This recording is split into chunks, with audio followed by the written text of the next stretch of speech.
गिनी चौधरी जी, सबसे दिलचस्प तो यह है कि हम वापस उस पर पॉलिटिकल डिबेट पर जाएं। जो चाइनीज डिफेंस सिस्टम है उसको लॉक भी किया हमने, जो खबर आ रही है उसके मुताबिक। उस खबर पर मैं जा रही हूं और पूछ रही हूं आपसे, हम लॉक भी कर पाए और बाईपास भी कर पाए, जबकि हमारा एडी उनके हर वार को रोक पाए। देखिए अर्जुना, हमारे एडी सिस्टम में जैसे कि हमने हमेशा से बात की है, S-400 की बात हुई है, और जो पाकिस्तानी जो इक्विपमेंट्स हैं वो बेसिकली जो उन्होंने चाइना से लिए हैं वो एक रिवर्स इंजीनियर किए गए इक्विपमेंट है। जैसे कि जो उनका एडी सिस्टम था HQ9, उसे बोल सकते हैं S-300 जो एक इंफीरियर S-400 के कंपेयर में इंफीरियर इक्विपमेंट है, उसको भी रिवर्स इंजीनियर करके पाकिस्तान इज यूजिंग दैट। तो आप समझ रहे हैं, तो उसको हमारी सेना ने उसको वो जैसे काइनेटिक एंड नॉन काइनेटिक, आप सरल भाषा में बता सकते हैं, क्योंकि हम हवाई सुरक्षा की बात करें, हमारे दर्शक भी समझे, और जो चीनी माल पाकिस्तान ने इस्तेमाल किया वो ध्वस्त हो गया। वो बता रही हैं कि S-400 हम इस्तेमाल करते हैं, उससे जो एक जनरेशन पीछे है, एक जनरेशन पीछे है S-300, उसको भी रिवर्स इंजीनियर करके उनका जो एडी सिस्टम में क्या किया, रिवर्स इंजीनियरिंग जैसे कि उसकी कॉपी करना, आप ये कह सकते हैं, उसकी कॉपी की गई है। तो वो इक्विपमेंट है और उसको हमने काइनेटिक नॉन काइनेटिक, जैसे कि मैं हमेशा से बताती आई हूँ, हार्ड किल, और हमने जो आज आपने शो किया है शो पे कि चाइना जो है उसका सॉफ्ट किल भी किया है हमने। सिस्टम, हवाई सुरक्षा के भी सिस्टम दूसरे की उठा के नकल करता है, कॉपी करने की कोशिश करता है। और जब पहली बार पाकिस्तान ने आजमाया तो फिर मतलब अब जैसे सुधांशु जी कह रहे थे कि उन्होंने टेस्ट ही नहीं किया, तो शायद उनको भी टेस्ट करने का मौका अभी मिला होगा। हाँ, तो पाकिस्तान भी अब सोचेगा, सामने है कि वो टेस्ट में फेल हो गया। पाकिस्तान भी सोचेगा कि ये जो चीन से हमने माल लिया हुआ है, बाकी जितना सेल भाव में लिया होगा, शायद उस थोक को निकालना जरूरी है, क्योंकि वो इस तरह से उनको मौके पर अगर परेशान कराए। अचल कुमार जी, सबसे पहले मैं आपसे भारत की कूटनीति को लेकर प्रश्न करना चाहती हूं, क्योंकि भारत की तरफ से विदेश मंत्रालय ने साफ किया, बीते दिन हमने जायसवाल साहब को सुना, प्रवक्ता जी को, साफ उन्होंने कहा कि ना तो ट्रेड की कोई बात हुई थी, यानी जो ट्रंप ने कहा है ट्रेड की धमकी वाली बात वो झूठ है। दूसरी तरफ उन्होंने ये भी साफ कहा कि कश्मीर में हमें मध्यस्थता स्वीकार नहीं है। अब हम कहां पर खड़े दिखाई दे रहे हैं आपको पोस्ट ट्रंप का जो बड़बोलापन है? अचल जी, देखिए, इसके दो चीज हैं, इसे दो तरीके से देखिए। पहले कि डोनाल्ड ट्रंप ने क्या किया और हमारी पोजीशन क्या है। जी, डोनाल्ड ट्रंप जब से अपना 2.0 वर्जन में आए हैं, वैसे उससे पहले भी वो अपने आप को शांति दूत की तरह प्रोजेक्ट कर रहे हैं। खुले शब्दों में कहते हैं कि मेरी लेगेसी जो है, मैं चाहूंगा कि मुझे बाद में याद किया जाए पीस मेकर के तौर पे, शांति दूत के तौर पे। मैं पूरी दुनिया में शांति और अमन बनाऊं। हालांकि अगर ऐसी बात है तो फिर रुकवा दो इजराइल और हमास की वार, रुकवा दो रशिया और यूक्रेन की वार। उन्होंने एक बड़बोलेपन में कहा था कि मैं एक दिन में रशिया और यूक्रेन की वॉर को रुकवा दूंगा। अब वहां तो वो फिलहाल फेल हो गए। यहाँ उन्हें एक अपॉर्चुनिटी दिखी कि अपने आप को प्रोजेक्ट करने की। अब उन्होंने, देखिए, मध्यस्थता और ये मीडिएशन और फैसिलिटेशन में फर्क होता है। हमारी इसमें अगर आप नुआंसेस को देखेंगे, हो सकता है उन्होंने फैसिलिटेट करने की कोशिश की। ये तो सच है कि हमारे विदेश मंत्री भी और सबसे बात कर रहे थे, उनसे भी बात कर रहे थे। उनके जो विदेश मंत्री है, सेक्रेटरी ऑफ स्टेट, वो भी पाकिस्तान से बात कर रहे थे, हमसे भी बात कर रहे थे, सब तरफ से बातचीत हो रही थी। उनकी जो प्राइमरी ऑब्जेक्टिव था कि डी एस्केलेट करो, डी एस्केलेट करो, डी एस्केलेट करो। और इस बात पे उन्हें कोई नाराजगी नहीं थी कि हमने टेररिज्म को अटैक किया। वो कर भी नहीं सकते, मॉरली इट्स नॉट पॉसिबल। सारी पूरी दुनिया हमारे साथ जी। अब उन्होंने एक मौका था ये दिखाने को दुनिया को कि देखिए, मैं एक जो है एक पीस मेकर हूँ, और मेरी इंटरवेंशन, मेरी मध्यस्थता से एक इतना बड़ा हादसा होने से बच गया। उन्होंने तो यहाँ तक कह दिया कि शायद दो देशों के बीच में न्यूक्लियर वॉर होने वाली थी। आपको याद होगा एक रिपोर्ट आई थी जिसमें जेडी वांस ने प्राइम मिनिस्टर से बात करी थी, तो उन्होंने कहा था कि हमें कुछ ऐसी इंटेलिजेंस मिली है कि ऑफ द रैम्प कोई एक्शन लेने वाला Pakistan. Of the ramp dictionary meaning तो ये होता है कि हाईवे से आप स्लिप रोड पे निकल रहे हैं, लेकिन कॉलोकियल मीनिंग में है कि कुछ बहुत बड़ा करने वाला है जो अस्वीकार्य होगा, पूरी दुनिया को स्वीकार नहीं होगा। खुले शब्दों ने कहा। तो ये उन्होंने शायद एक ब्लफ खेला या क्या किया, ये बात हुई या नहीं हुई। सारांश में ये है कि डोनाल्ड ट्रंप ने इसका क्रेडिट लेने की कोशिश करी इन वेस्टेड इंटरेस्ट। ट्रेड से उसे लिंक कर रहा है सऊदी अरेबिया में बैठ के, शायद वो कहना ये चाह रहा है कि trade is better than war. तो मुझे नहीं पता उसका ये ट्रेड कहाँ से वो एंगल बीच में ले आया, क्योंकि वो उनके साथ ट्रेड करने के लिए गया तो शायद वो ट्रेड बीच में लेके आ गया। जी जी। हमारी पोजीशन ये है, क्रिस्टल क्लियर पोजीशन है कि हम कोई थर्ड पार्टी मीडिएशन नहीं चाहते, ना मानेंगे कभी। और ये कश्मीर को लेके हमारा एक ही मुद्दा है कि पाकिस्तान ऑक्युपाइड कश्मीर को वापस करो। और ये पीएम ने कल साफ भी कर दिया था, चल जी, ये प्रधानमंत्री ने कल साफ भी कर दिया था, उन्होंने साफ शब्दों में कह दिया था। और ये विदेश मंत्रालय की भी तरफ से कहा गया कि फैसला हमारा था, डीजीएमओ ने उनके जब गुहार लगाई तब जाकर यहां से युद्ध विराम की बात आई। लेकिन जो पूरी चर्चा हो रही थी, अब सत्यप्रकाश मिश्रा जी मैं उसमें आपको शामिल करना चाहती हूँ। मतलब शहीद के घर पर जाना था मुख्यमंत्री जी को, तो वहां पर कोल्टार बिछा दिया गया, सड़क बना दी गई, क्या हो रहा है? घर पे वो गए हैं और वो उनका कोई कार्यक्रम कहीं था, तो उन्होंने श्रवण कुमार जी जो मंत्री हैं पहले उनको भेजा और फिर बाद में वो खुद शहीद के घर पर गए। इस पर इतनी मुख्यमंत्री नीतीश कुमार शहीद के घर पे नहीं जाएंगे, ये संभव ही नहीं है, या कोई भी व्यक्ति उनको जाना चाहिए और वो गए। इस पर मीडिया इस तरह के आक्षेप ना लगाए। सोशल मीडिया में थोड़ी सी बात उठी थी, लेकिन उसका जवाब पार्टी ने भी दिया और हम लोग भी दे रहे हैं, और वो तस्वीर सामने है कि सीएम नीतीश कुमार वहां पहुंचे हैं। अब ये जो पूरी क्रेडिट डोनाल्ड ट्रंप का साउथ एशिया में एक इंटरवेंशन, ये पूरी दुनिया की मीडिया ने लिखा है कि साउथ एशिया में वो नहीं चाहेगा कि भारत एक महाशक्ति के रूप में स्थापित हो। कांग्रेस का ये कहना कि सीज फायर वो करता है जिसने सीज फायर वायलेट किया और घोषणा उसी को करनी है। अब उसने ये डिस्क्लोज कर दिया अपने आका अमेरिका को, उन्होंने वो कहते हैं तीर उड़ा लिया। इस पर यदि कांग्रेस पार्टी इस देश को अंतर्राष्ट्रीय स्थिति में भी कमजोर कर रही है, ये बताकर बार बार बोलकर कि क्या आपका अमेरिका आका है, क्या वो हस्तक्षेप करेगा क्या? कांग्रेस पार्टी को शायद याद ना हो कि सऊदी के धरती पर उनके थरूर साहब क्या बोलकर आए थे 2010 में जब वो विदेश मंत्री थे। शब्द था वैल्यूएबल इंटरलोक्यूटर, पढ़िएगा जाकर के, अलका लामा जी मौजूद हैं कांग्रेस की प्रवक्ता। उसको भी उस समय भारतीय जनता पार्टी और एनडीए ने खारिज किया था और उस समय उसको बहुत ज्यादा तूल नहीं दिया गया, क्योंकि शशि थरूर साहब ने उसको फिर री इंटरप्रेट किया 1 मार्च 2010 को। तो भारत किसी की मध्यस्थता स्वीकार नहीं करता, भारत अपनी सामरिक शक्ति को समझते हुए वही फैसला करता जो राष्ट्रीय हित में हो।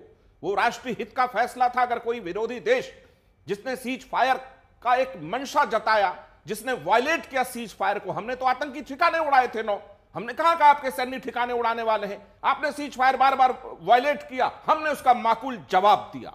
उसने कहा नहीं प्रभु, अब नहीं करना चाहते, सीज फायर चाहते। डीजीएमओ को फोन किया हॉटलाइन पे, स्वीकार किया कि हम नहीं चाहते कि साउथ एशिया के बॉर्डर्स में, इस एरिया में कोई युद्ध का माहौल बने। जो प्रधानमंत्री महोदय ने अपने राष्ट्र के संबोधन में दोहराया है कि युद्ध का माहौल दौर नहीं है तो आतंकवाद का भी दौर नहीं है।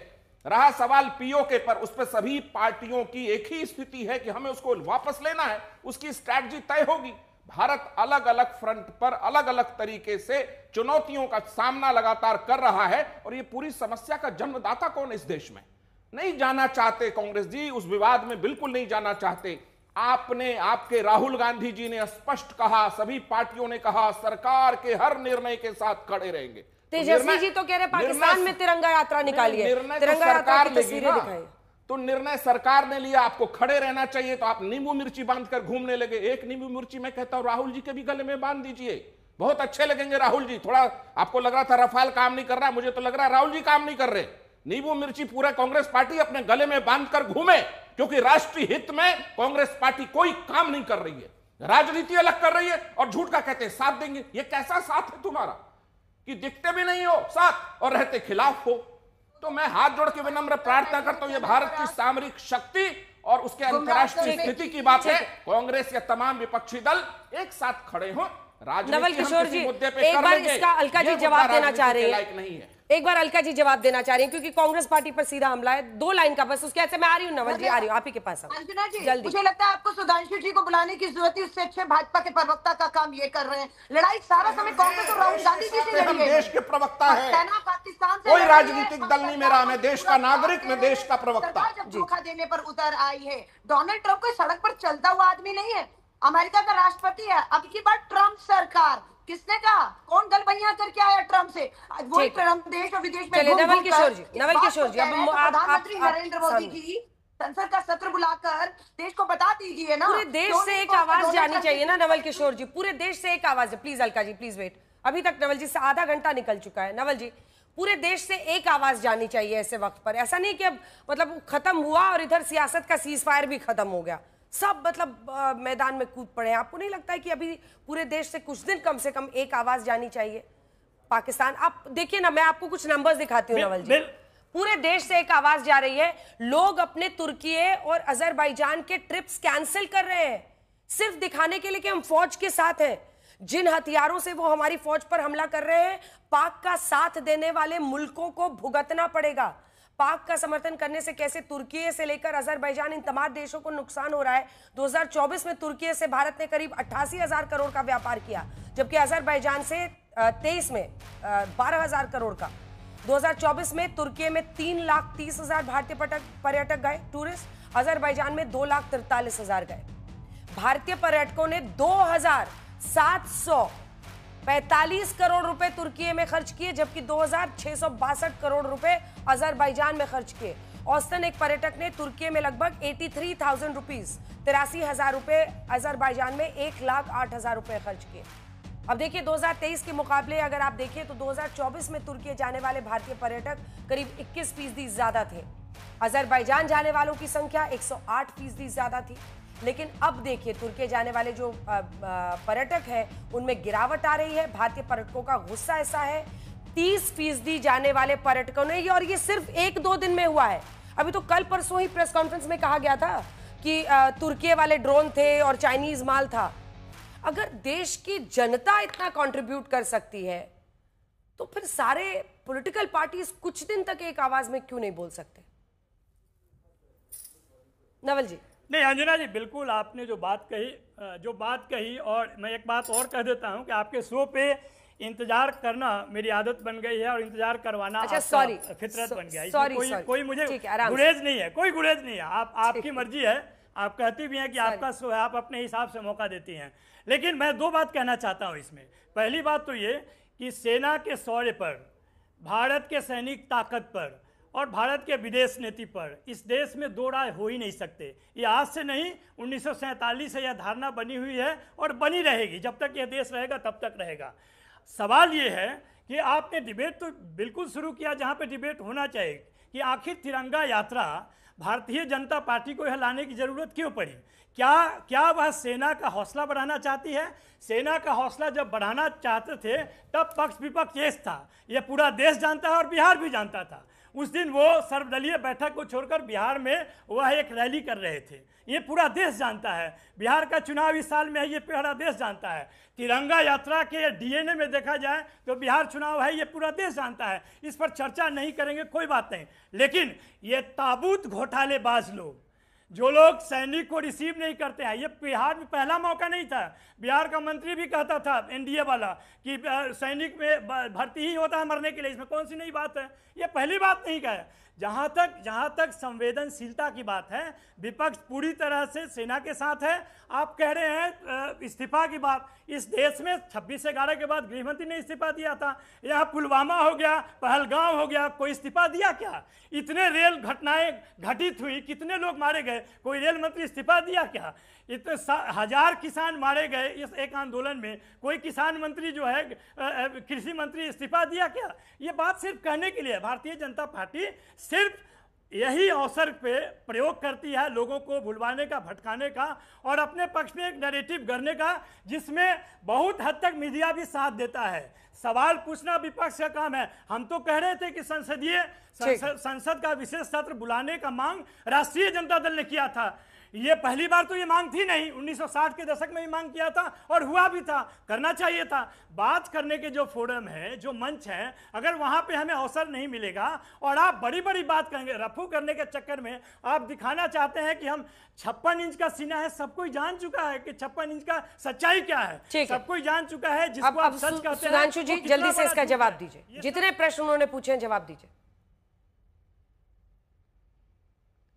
देखिए, पहले मैं टेक्निकल जवाब दे देता हूं, फिर राजनीतिक जवाब बाद में दे देंगे। आप टाइमलाइन देखिए, ट्रंप के बयान से एक दिन पहले जेडी वांस से पूछा जाता है इंडिया और पाकिस्तान के कॉन्फ्लिक्ट के बारे में, तो वो कहते हैं this is none of my business. ये अमेरिका के उपराष्ट्रपति ने ऑन रिकॉर्ड बोला था। फिर 24 घंटे में ऐसा क्या हो गया कि उनको परमाणु युद्ध का खतरा नजर आने लगा। अब आप आइए, 1 बजे पाकिस्तान का डीजीएमओ भारत से संपर्क करने का प्रयास करता है, 3:35 पे भारत के डीजीएमओ से उनकी बात होती है, 4 बजे भारत सरकार डिक्लेयर करती है कि 5 बजे प्रेस कॉन्फ्रेंस होगी और 4:35 या 40 पे डोनाल्ड ट्रंप का ट्वीट आता है। अब बहुत साफ समझा जा सकता है कि जो आईएमएफ से उसको कर्जा लेना था या जो परिस्थिति रही होगी। और एक टेक्निकल बात समझिए जो इंटरनेशनल मीडिया में आई है कि जो उनका नूर खान एयरबेस के पास जहां पर माना जाता है कि उनका न्यूक्लियर आर्सेनल था, देखिए न्यूक्लियर वेपन जो रखा रहता वो कोई कमरे में ऐसे ड्राइंग रूम में नहीं रखा रहता, ओपन कमरे में, वो जमीन के काफी नीचे होता है, कई मीटर नीचे जाकर वो बना के बंकर रखा जाता है। उसके एंट्री और एग्जिट दोनों पॉइंट्स को डिस्ट्रॉय कर दिया गया था। तो इस बात का खतरा हो गया था कि अब अंदर जाना संभव नहीं हुआ है और किसी कारणवश कुछ ना हो जाए। यह संभावना हो सकती है कि अगर उसके अंदर कोई न्यूक्लियर डिजास्टर होता तो मेरे साथियों को समझना चाहिए भाई, ये जापान और अमेरिका की दूरी नहीं है कि जापान पे बम गिरा था तो अमेरिका पे कोई प्रभाव नहीं पड़ा था। ये तो हमसे 100 किलोमीटर के दूर के ऊपर है। जी।